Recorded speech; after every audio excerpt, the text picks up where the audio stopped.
प्रश्नावली 1.1 से सवाल नंबर 2। दर्शाइए कि कोई भी विषम धनात्मक पूर्णांक 6q+1, 6q+3 तथा 6q+5 के रूप का होता है। तो इसको देखो किस प्रकार से हल करेंगे। तो जिस प्रकार से आपको बोर्ड एग्जाम में लिखना है उसी प्रकार से हम आपको बताएंगे। तो सबसे पहले लिखिए यहाँ पे हल, और फिर उसके बाद माना ए एक धनात्मक पूर्णांक है। कैसा है? धनात्मक पूर्णांक है। तथा b बराबर 6। क्यों का जितना भी गुणांक होगा, और क्यों की जगह पर यदि m आता है या n आता है या a लिखा हो उससे मैटर नहीं करेगा। यहाँ जो q या m कुछ भी दिया हो उसका जो गुणांक होगा 6, 7, 9, 4, 2 ऐसे कोई भी गुणांक हो तो उसको हम b बराबर मान लेंगे। तो b बराबर 6। अब लिखेंगे हम यूक्लिड विभाजन एल्गोरिदम से। यूक्लिड विभाजन एल्गोरिदम से। ये भाषा आपको जरूर लिखना है। ये एल्गोरिदम क्या कहता है कि a बराबर b/r, ये आपका यूक्लिड विभाजन एल्गोरिदम कहता है। और इसमें कंडीशन दी गई होती है कि 0 < r b। अब इसमें देखो b का मान रखना है यहाँ पे आपको 0 r = 6। कितना? 6 रखना है। और b बराबर 6 के लिए r के मान कितने होंगे ये बताना है आपको। तो r के मान हम कहें कि 6 से कम यानी हम 6 नहीं रख सकते हैं। r का मान कितना हो जाएगा? 6 से कम होगा यानी 6 नहीं होगा। और 0 के बराबर या 0 से बड़ा। तो 0, 1, 2, 3, 4 और 5 इतने मान आपको मिल जाएंगे। तो जितने r के मान बनेंगे उतने आपको इक्वेशन बनाना है और दिखाना है। तो अब देखो स्टेप बाय स्टेप करेंगे। जब r बराबर 0, यहाँ पे लिखेंगे जब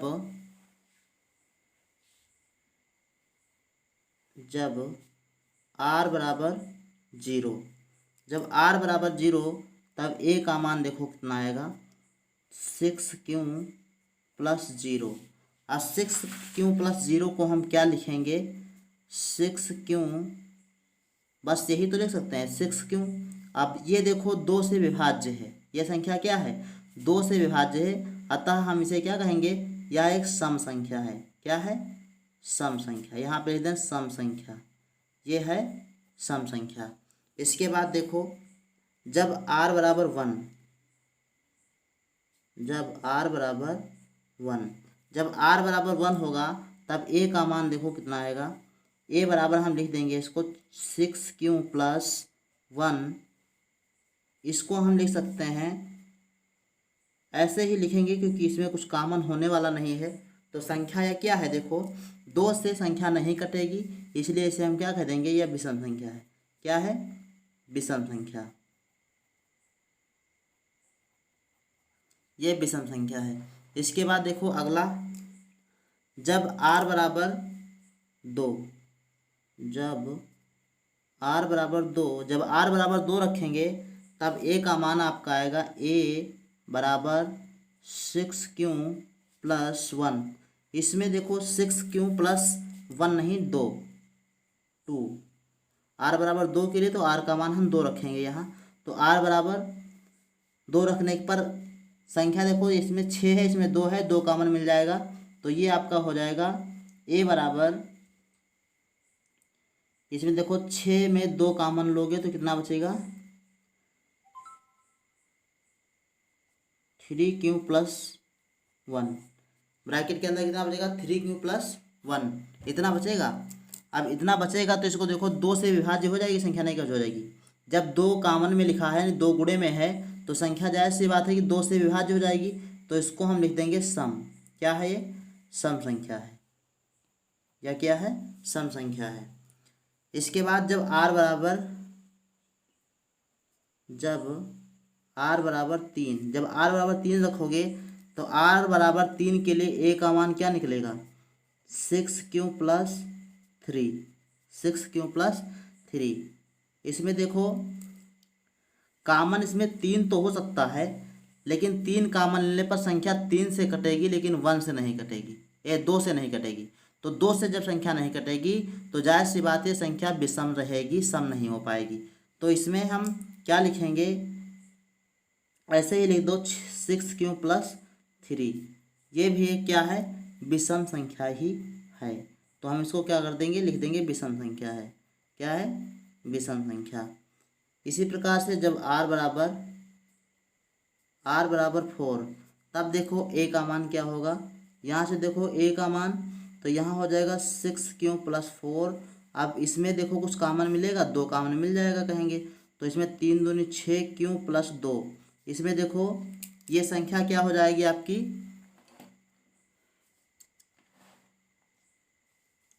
ये संख्या देखो 2 कॉमन है। अब जब 2 कॉमन है तो जायज़ सी बात संख्या ये 2 से विभाज्य हो जाएगी, और संख्या जब 2 से विभाज्य हो जाएगी तो हम कह देंगे कि संख्या क्या है, सम है। क्या है, सम संख्या है। तो ये सम संख्या आपकी आ जाएगी। अगला फिर है कि जब r बराबर 5, जब r बराबर 5 होगा तब a का मान देखो कितना होगा, a बराबर 6q+5।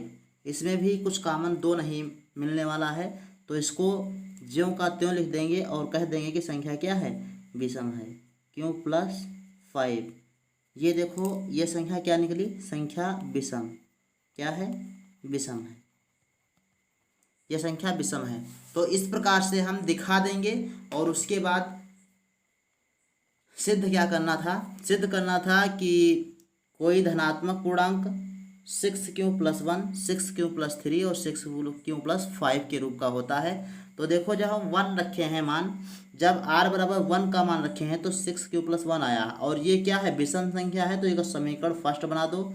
और r बराबर 3 रखने पर 6q+3 आया है, तो ये भी क्या है, विषम संख्या, समीकरण 2 बना दो। और इसके बाद r बराबर 5 में, इसमें भी 2 कॉमन नहीं मिला, संख्या क्या निकली, विषम निकली, तो इसको हम समीकरण नंबर 3 बना देंगे। और अब इसके बाद लास्ट में आपको लिख देना है कि समीकरण फर्स्ट, सेकंड व थर्ड से स्पष्ट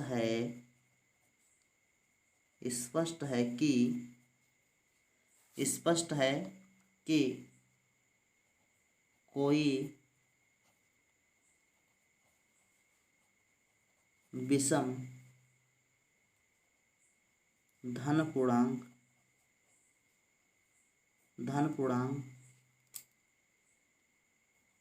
6q+1, 6q+3 तथा 6q+5 के रूप का होता है,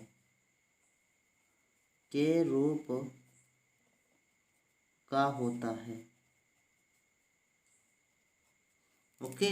तो इस प्रकार से हम इसको सिद्ध कर लेंगे।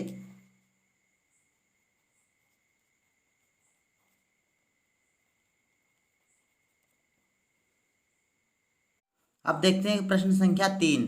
प्रश्न संख्या 3 कह रहा कि किसी परेड में 616 सदस्यों वाली एक सेना की टुकड़ी को 32 सदस्यों वाले एक आर्मी बैंड के पीछे मार्च करना है। दोनों समूहों को समान संख्या वाले स्तंभों में मार्च करना है और उन स्तंभों की अधिकतम संख्या। अब देखो यहाँ लिखा है अधिकतम संख्या। क्या है, अधिकतम संख्या की बात करें तो हमको क्या ज्ञात करना है, महत्तम, यानी महत्तम संख्या या अधिकतम संख्या यानी महत्तम समापवर्तक हमको ज्ञात करना है, जिसमें वे मार्च कर सकते हैं। उन अधिकतम मतलब जो है टुकड़ियों में, प्रत्येक टुकड़ी में कितने कितने सदस्य हो जाएंगे, तो ये आपको बताना है। तो देखो इसको, इस सवाल को समझते हैं किस प्रकार से सवाल करेंगे। तो ये बताना है कि जैसे कि दो लाइनें हैं, दो दो तीन लाइनें कुछ हैं, तो उसमें प्रत्येक आर्मी बैंड, यानी प्रत्येक आर्मी बैंड का जो बैंड जो बजाने वाले होते हैं, आर्मी बैंड जो होता है वो प्रत्येक लाइन में एक एक सदस्य होना चाहिए। यानी जितने सदस्य हों, एक एक हों, दो दो हों या तीन तीन हों, वो बराबर होने चाहिए प्रत्येक लाइन में। ठीक। और कितने टोटल करते हैं, परेड में 616 सदस्य शामिल होते हैं। अब 616 सदस्य हैं और प्रत्येक लाइन उतनी बनानी है और प्रत्येक लाइन में बराबर बराबर आर्मी बैंड होने चाहिए। तो इसमें हम कह देंगे कि इसमें क्या याद करना है, 616 और 616 तथा 32 तथा 32 का हमको HCF ज्ञात कर देना है। तो 616 और HCF का 616 और 32 का HCF ज्ञात कर देंगे, वही हमारा क्या होगा, आंसर हो जाएगा। तो 32 छोटी संख्या से बड़ी संख्या को भाग करो 616। इसको जब भाग करोगे तो भागफल देखो कितना आने वाला है इसमें। 32 का पहाड़ा 61 में लगाना है, 32 दूना 64 होता है, एक बार लग जाएगा पहाड़ा। तो एक बार पहाड़ा लगाओ, इसमें हो जाएगा 32 और 11 से 2 घटाओ 9 और यहाँ 5 से 3 घटाओ कितना बचा, 2, 29 बचा। और ये 6 होते यहाँ पर उतारो। अब देखो कितनी बार पहाड़ा जाएगा। अब इसमें देखो पहाड़ा कितनी बार जाएगा, तो 29 लिखा है, यानी 3 का पहाड़ा 29 में लगाओ कितनी बार जाएगा, 3 और 27 में 7 बार जाएगा। तो जायज़ सी बात है कि 9 बार पहाड़ा लग जाएगा। अब 9 से पहाड़ा लगाओ, 9 दूनी 18 के 8 और 9 त्रुक 27 और 1 28। ये कितना हुआ आपका 288। घटाइए कितना बचा, 16 से 8 घटाओ कितना बचेगा, 8 बचेगा। और 9 यहाँ देखो 8 बचा, 8 से 8 घटाओगे 0। तो यानी शेषफल कितना बचा, 8 बचा। अब 32 को भाग करिए, 32 को भाग करना है 8 से, यानी पहले वाले भाजक को भाज्य बना देना है। तो 8 से 32 को भाग करो कितनी बार जाएगा, 8 चौक 32, 4 बार। तो यहाँ देखो 4 बार पूरा पूरा कट जाएगा आपका। तो 4 बार लगाने से पूरा पूरा कट जाएगा, यानी रिमाइंडर क्या हो जाएगा आपका, 0 रिमाइंडर हो जाएगा। तो ये हमारा जो 8 होगा ये मासा हो जाएगा। तो यहाँ पे हम यूक्लिड विभाजन प्रमेय जिस प्रकार से लिखी जाती है उसमें यूक्लिड विभाजन एल्गोरिदम का प्रयोग करके लिख देंगे। 616 कितना, 616 बराबर 32 गुणा 19 प्लस शेषफल कितना बचा था 8 प्लस 8। इसके बाद क्या करेंगे, ये 32 हम यहाँ पे लिखेंगे दूसरे स्टेप में, 32 बराबर 8 गुणे 4 प्लस रिमाइंडर 0। तो जो रिमाइंडर 0 होगा तो बी का मान जो 8 आया है ये मासा होगा। मासा कितना होगा 8। अब हम यहाँ पे लिख देंगे सवाल के हिसाब से क्या पूछ रहा है। सवाल पूछ रहा है कि कितने टुकड़ी को 32 सदस्यों वाले एक आर्मी बैंड के पीछे मार्च करना है और समान संख्या वाले स्तंभों में मार्च करना है। मतलब दोनों समूहों को समान समान संख्या वाले स्तंभों में मार्च करना है और उन स्तंभों की अधिकतम संख्या क्या है। तो अधिकतम संख्या हम क्या लिख देंगे कि अधिकतम संख्या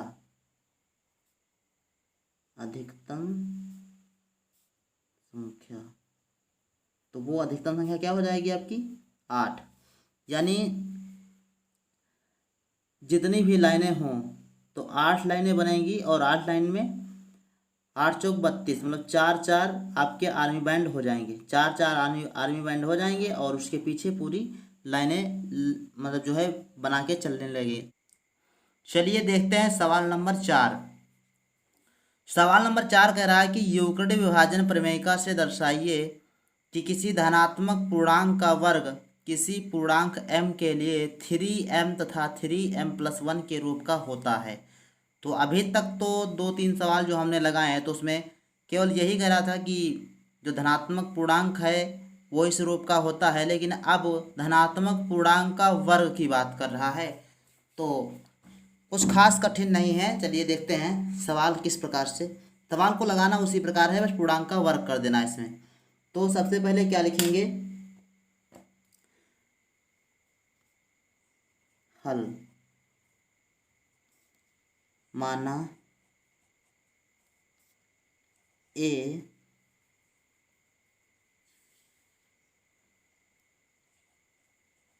एक धनात्मक पूर्णांक है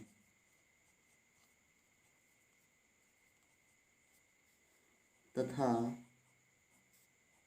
b बराबर कितना, यहाँ का मान देखो, यम का जो गुणांक है उसको हमको यम b बराबर मानना है, तो b बराबर 3 तथा b बराबर 3। अब यूक्लिड विभाजन प्रमेयिका से क्या लिखेंगे, यूक्लिड विभाजन प्रमेयिका से, यूक्लिड विभाजन प्रमेयिका से। इतना लिखने के बाद प्रमेयिका को आपको लिख देना है। प्रमेयिका क्या होती है, a बराबर बी क्यू प्लस आर। इसमें एक कंडीशन दी रहती है कि 0 less than equal to r less than b. अब इसमें देखो b बराबर जब 3 है तो 0 less than equal to r less than b का मान 3, तब r के कितने मान होंगे, तो r के मान यहाँ से निकल जाएंगे आपके 0, 1 और 2, मतलब 3 नहीं होगा क्योंकि 3 से कम होता है r का मान, तो ये होगा आपका 2। अब देखो, अब तीन स्थितियां बनेंगी और तीनों स्थितियों को आपको क्या करना है, दिखाना है। सबसे पहले जब r बराबर वैसे लिखेंगे जिस प्रकार से हम पिछली सवालों में करते थे, तो जब r बराबर 0, तो r का मान जब 0 होगा तब a का मान देखो क्या निकलता है, तो जब a का मान a बराबर q प्लस 0, अब ये 3q प्लस 0 आया, यानी 3q प्लस 0 है। अब देखो a बराबर, ये 0 यहाँ पे लिखा है, 0 को हम क्या करेंगे, ऐसे लिख देंगे, ये हो जाएगा 3q। अच्छा एक बात करो, अभी तक यहीं तो आपको करना है कुछ, ये तो रहा पूर्णांक, लेकिन बात कर रहा है पूर्णांक के वर्ग की, तो पूर्णांक का वर्ग कर दो, यानी दोनों पक्षों का वर्ग कर दो। तो जब दोनों पक्षों का वर्ग करेंगे तो ये आपका हो जाएगा a² बराबर में 3q का स्क्वायर। ठीक, तो यहाँ पे आपको लिख देना है, यहाँ पे लिख देना है दोनों पक्षों का वर्ग करने पर, दोनों पक्षों का वर्ग करने पर, तो दोनों को पक्षों का जब वर्ग करेंगे तो a² बराबर 3q का स्क्वायर हो जाएगा। अब देखो a का तो a² रहेगा बराबर 3q, तो ये हो जाएगा 9q की पावर 2, तो ये बन जाएगा 9q की पावर 2 बन जाएगा। इसमें देखो अब हमको बनाना है, इसमें देखो 3m लिखा था, सवाल में क्या लिखा था, 3m, यानी 3m के रूप का होता है, तो इस प्रकार का हमको बना देना है सवाल को। तो जब इस प्रकार से बनाएंगे तो देखो क्या करेंगे, इसमें देखो 3q² लिखा है, इसको हम 3 यदि कॉमन लें तो ब्रैकेट के अंदर बचेगा 3q²। ठीक, अब हम क्या करेंगे, इसको हम कर देंगे, लिख देंगे यहाँ पे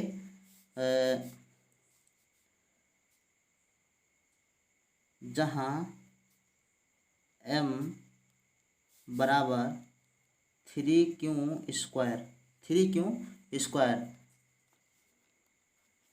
क्यों, क्योंकि m एक पूर्णांक है, m क्या है, m एक पूर्णांक है, m एक क्या है, पूर्णांक है, इसलिए तो इतना हम यहाँ पे लिख देंगे और यहाँ पे लिख देंगे a² बराबर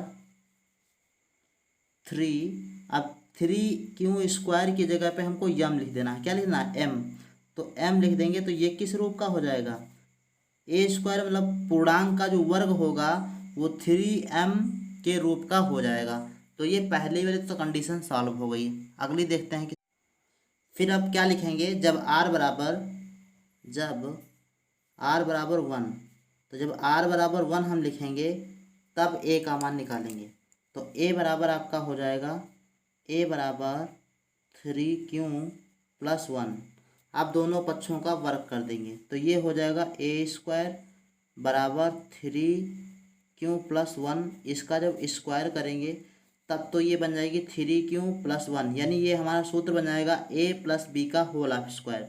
और a+b का होल ऑफ स्क्वायर सूत्र आप लोगों को पता होगा, a+b का होल ऑफ स्क्वायर सूत्र क्या होता है, a² + 2ab + b²। ये सूत्र आपका होता है a+b का होल ऑफ स्क्वायर। तो इस सूत्र से हम क्या करेंगे, इस फार्मूले से हम इसको खोल देंगे। तो ये आपका हो जाएगा 3 × 9 q² + 2 × 3q × 1 + 1। इस प्रकार से बन जाएगा, यानी 1 का स्क्वायर होगा तो उतना ही आ जाएगा। ये देखो 9q² + 3 दूनी 6q और +1 का स्क्वायर करेंगे तो 1 ही आएगा। देखो हमारा क्या बन रहा है, 1 तो बन रहा है, इसमें देखो 9q² और 6q में कुछ केवल कॉमन लेना है, वरना फिर नहीं बनेगा। तो 3 कॉमन लो केवल, बस 3 कॉमन लोगे इसमें तो 3q² बचेगा इसमें, और प्लस इसमें कितना बचेगा 2q, इतना बचेगा इसमें, और प्लस का 1 लिख लेंगे ऐसे। अब क्या करेंगे, हम यहाँ पे लिख देंगे कि m बराबर, यहाँ पे लिख दो माना लिख दो m बराबर 3q + 2q, इतने बराबर आपको मान लेना है। और यहाँ पे लिख देना है कि m एक क्या है, m एक पूर्णांक है, m एक पूर्णांक है, ये इतना लिख देना है ब्रैकेट में। उसके बाद देखो अब 3 यहाँ पे कितना बचा, a² बराबर बन जाएगा आपका 3। अब इतने बराबर तो m हमने मान लिया m, तो 3m प्लस ये वाला 1, तो ये हमारा बन जाएगा a² बराबर, यानी a² मतलब पूर्णांक का या धनात्मक पूर्णांक का स्क्वायर यानी वर्ग करने पर 3m + 1 आ जाएगा। तो हमारा सवाल आ चुका है, जब 1 मानेंगे तब। बाकी अगर चाहो तो बराबर 1 रख के हम भी कर सकते हैं इसको। फिर अगली कंडीशन जब r बराबर 2 रखेंगे तब ये आपका आएगा 3q + 2, दोनों पक्षों का वर्ग करेंगे, दोनों पक्षों का वर्ग करने पर, दोनों पक्षों का वर्ग करेंगे तो ये हो जाएगा a² बराबर 3q + 2 का स्क्वायर। इसके बाद इसको हल करेंगे तो a² बराबर ये आपका बन जाएगा 3 × 9 q² + 2 × 3q × 2 + 2 का स्क्वायर। इसको हल करेंगे ये हो जाएगा 9q² + 2 × 3 = 6 दूनी 12, 12q और + 2 दूना 4। ये देखो यहाँ 4 लिखा है, 4 को हमको +1 में बना लेना है और सवाल हमारा बन जाएगा। इसको देखो 9, इतने में कॉमन क्या मिलने वाला है, पहले इसको देखो, इसको बनाओगे तो 9q² + 12q और प्लस इसको देखो 3 + 1 बना सकते हैं। अब देखो इस पूरे पोर्शन में कितना क्या कॉमन है, इसमें देखो 3 कॉमन मिल रहा है, कितना मिल रहा है 3, तो इसमें 3 कॉमन ले लो और ब्रैकेट के अंदर देखो कितना बचेगा, इसमें बचेगा आपका 3q², इसमें बचा प्लस 12q लिखा है तो 12 में कितना बचा कॉमन, 3 चौको 12, मतलब 4 कॉमन मिला यहाँ से, 4q बचा इसमें, और प्लस इसमें कितना बचा 1 बचा, और +1। इस प्रकार से हम क्या लिखेंगे, माना 3q² + 4q और +1 बराबर क्या है, m है, जहाँ m एक क्या है, पूर्णांक है, m एक पूर्णांक है। इतना आपको लिख जरूर देना है, तभी आपको पूरे नंबर मिलने वाले हैं। इसके बाद अब देखो 3, अब यहाँ पर लिख देंगे a² बराबर 3 की जगह 3 रखेंगे, और इतने की जगह इतना लिखा है तो इतने की जगह हम m रख देंगे, m और प्लस का ये 1, तो ये 1 हो जाएगा। तो इस प्रकार से ये भी वही चीज़ आई। तो चाहे जितनी बार रखें, चाहे m बराबर 2 रखें, 3 रखें, 5 रखें, उतना आपका सिस्टम आ जाएगा। तो इस प्रकार से हम इसको सिद्ध कर देंगे। यहाँ पर लिखते हैं प्रूफ। सवाल नंबर 5 है, यूक्लिड विभाजन का प्रयोग करके दर्शाइए कि किसी धनात्मक पूर्णांक का घन, उसमें वर्ग की बात कर रहा था, इसमें घन की बात कर रहा है। घन मतलब क्यूब, तो क्यूब जो होगा 9m प्लस 1 या 9m प्लस 8 के रूप का होगा। तो इस प्रकार से हम उसी प्रकार से इसको भी हल करेंगे। तो इसमें सबसे पहले हम क्या करेंगे कि मान लेंगे, माना ए एक धनात्मक संख्या है या धनात्मक पूर्णांक है।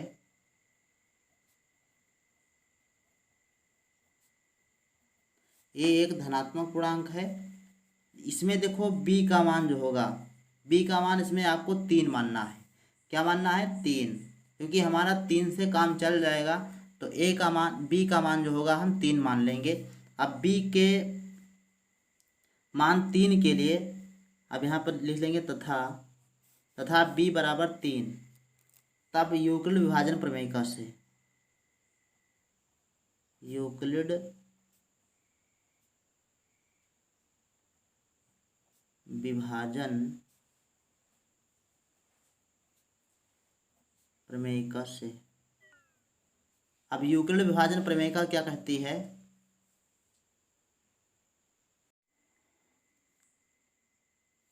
अब ये लिखेंगे यूक्लिड विभाजन प्रमेय से। तो यूक्लिड विभाजन प्रमेय को आपको लिख देना है। ये होती है ए बराबर b q plus r, b q plus r, इसको आपको प्रमेय को लिख देना है। इसके बाद एक कंडीशन जो दी गई होती है इसको लिख देंगे, 0 डज नॉट है less than equal to r less than b. अब यहाँ बी का मान तुमको रख देना है।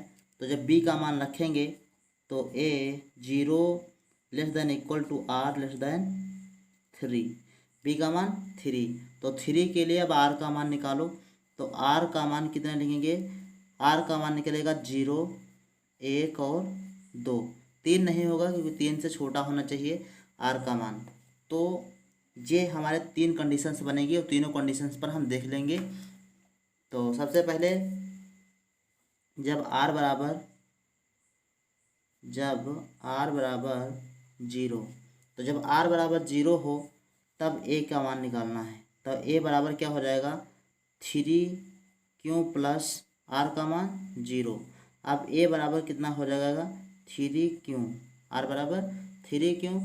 अब क्या करेंगे? दोनों पक्षों का क्यूब करेंगे, घन करेंगे। तो यहाँ पर लिख देंगे दोनों पक्षों का घन करने पर, दोनों पक्षों का घन करने पर, दोनों पक्षों का घन करने पर, और इस तरफ हम लिख देंगे ए क्यूब बराबर 3 का क्यूब। तो ये निकल के आ जाएगा आपका 3 बराबर 3 3 9 9 त्रुक 27 और क्यू की पावर 3। ये इतना आपका हो जाएगा। अब क्या करेंगे? अब यहाँ पे लिखेंगे हम, कॉमन लेके लिख देना है आपको। ए की पावर 3 बराबर 3 कॉमन लेना है आपको और लिख देना है। इसमें कितना बचा? 3 कॉमन लो, कितना हो जाएगा? 9 और क्यू की पावर 3, क्यू की पावर 3। सॉरी, यहाँ पे कितना कॉमन लेना है आपको?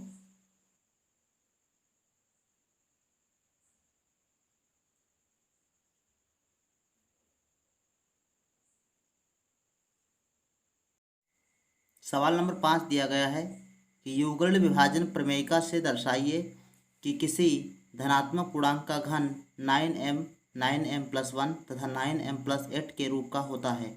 तो सबसे पहले हम लिख लेंगे, माना ए एक धनात्मक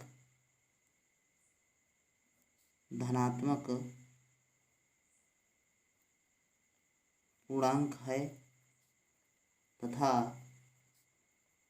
b बराबर यहाँ पे b का मान आपको 3 ले लेना है, 3 से ही काम चल जाएगा आपका। तो b बराबर 3, क्योंकि अगर तो b का मान हम 9 लेंगे तो 8 स्टेप बनेंगे और 8 स्टेप बनाने में थोड़ा परेशानी होगी, और b बराबर हम 3 मान लेंगे तो 3 से भी हमारा काम चल जाएगा, 3 में ही आपका आंसर आ जाएगा। तो b बराबर कितना लिखेंगे 3, और फिर इसके बाद b बराबर 3 लिखने के बाद हम लिख देंगे यूक्लिड विभाजन प्रमेयिका से, यूक्लिड विभाजन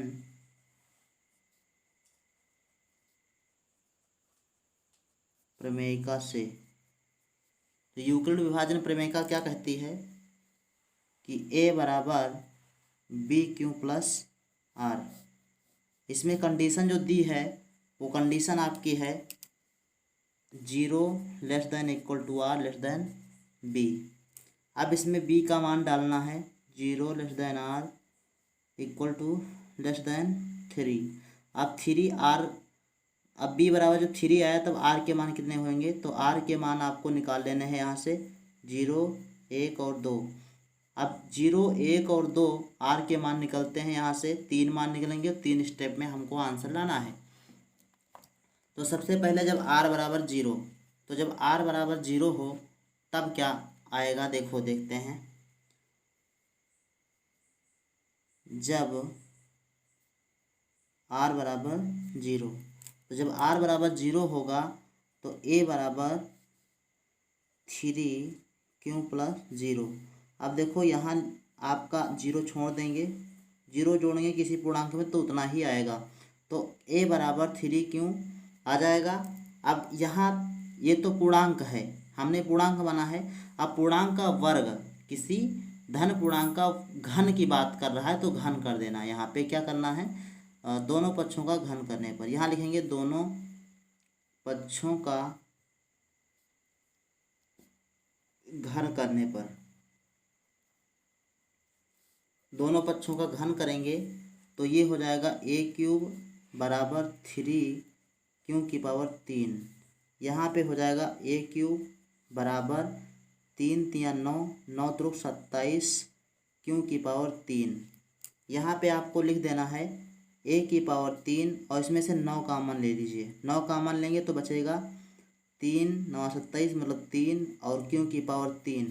अब आपको एक स्टेप लिख देना है कि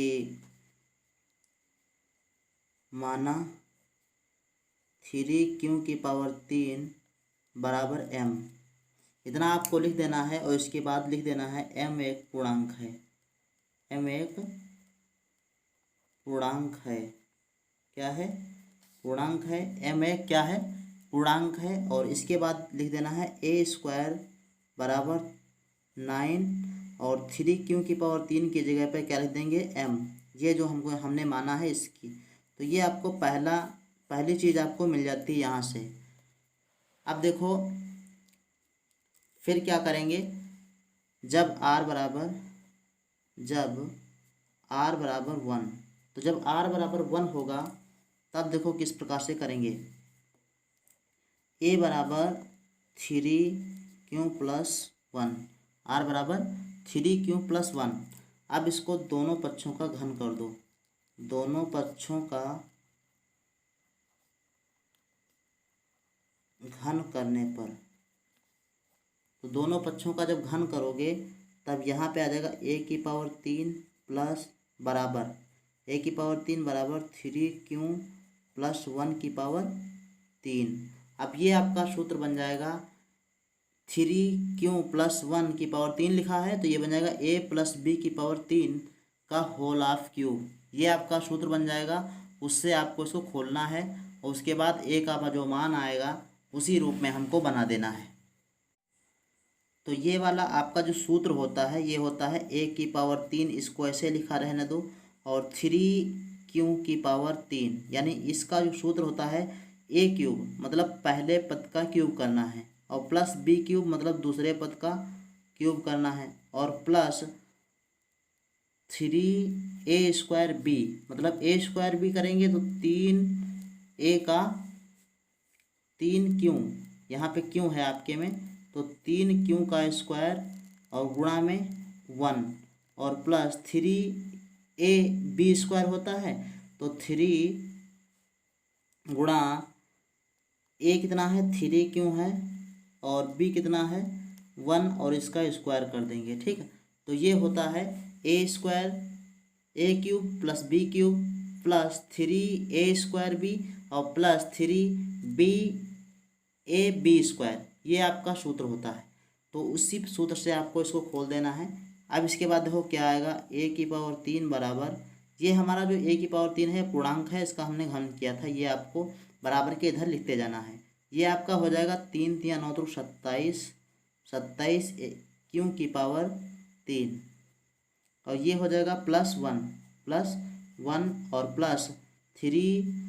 अब देखो 3 का स्क्वायर करेंगे 3 3 9 और 9 से 3 को गुणा करेंगे 3 3 9 27 यहाँ पे हो जाएगा और क्यों की पावर कितनी हो जाएगी 2 और प्लस 3 3 9 9 और क्यों, तो क्यों ऐसे का ऐसे लिखा रहेगा। इसमें देखो अब 1 को थोड़ा उधर ले जाओ और ये जो क्यों वाले पद हैं तो इनको इधर लेके आओ, तो हमारा कुछ कॉमन मिल जाएगा इससे। तो 3 क्यों बराबर क्यों इस a³ बराबर कितना हो जाएगा 27 क्यों की पावर 3 और ये आपको इधर लिखते देना है, घटते क्रम में लिखना है घात की। तो 27 क्यों की पावर 2 प्लस 9 क्यों और प्लस का ये वाला 1 यहाँ पे लिख देंगे। अब इतने में आपको कॉमन लेना है, तो इतने में आपको कॉमन लेना है और देखो कितना कॉमन होता है। ये देखो कितना लिखा है 27 क्यों की पावर 3 इसमें लिखा है, इसमें 27 क्यों की पावर 2 लिखा है और इसमें 9 क्यों लिखा है। तो सबसे छोटा वाला पद कॉमन हो जाएगा 9 क्यों। तो यहाँ पे आपको कॉमन कितना लेना है, सिर्फ 9 कॉमन लेना है, उसी के रूप को बनाना है तुमको। ठीक, तो 9 कॉमन ले लो, यहाँ बचा 9 3 27 3 क्यों की पावर 3 और प्लस 3 यहाँ भी बचेगा 3 क्यों की पावर 2 और प्लस 1 यानी क्यों की ओर बचेगा, क्या बचेगा क्यों और प्लस 1 जो का त्यों लिखा रहने दो। अब हम इतने बराबर क्या मान लेंगे यम लिखेंगे यहाँ, माना 3 क्यों की पावर 3 प्लस 3 क्यों की पावर 2 प्लस क्यों बराबर m, जहाँ m क्या है पूर्णांक है, m एक पूर्णांक है, क्या है पूर्णांक है। अब हम इस प्रकार से लिख देंगे a³ बराबर, तो यहाँ इस पूरी की जगह पे हम क्या लिखेंगे m लिखेंगे, तो 9m प्लस ये वाला m। तो इस प्रकार से हमारा दूसरा वाला भी बन जाता है यहाँ से। अब हम क्या करेंगे a बराबर 2 रखेंगे, r बराबर 2, तो r बराबर जब 2 रखेंगे तब a का मान निकालेंगे। तो यहाँ पे a बराबर कितना हो जाएगा 3 क्यों और प्लस 2, दोनों पक्षों का वर्ग कर देंगे।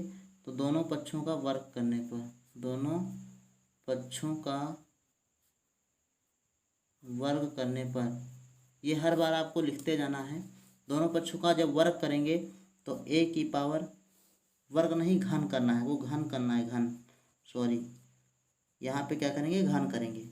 तो दोनों पक्षों का जब घन करेंगे तो a की पावर 3 बराबर 3 क्यों प्लस 2 की पावर 3 ये बनेगा। उसी सूत्र को आपको फिर से खोल देना है, तो ये आपका हो जाएगा 3 3 9 27 क्यों की पावर 3 प्लस,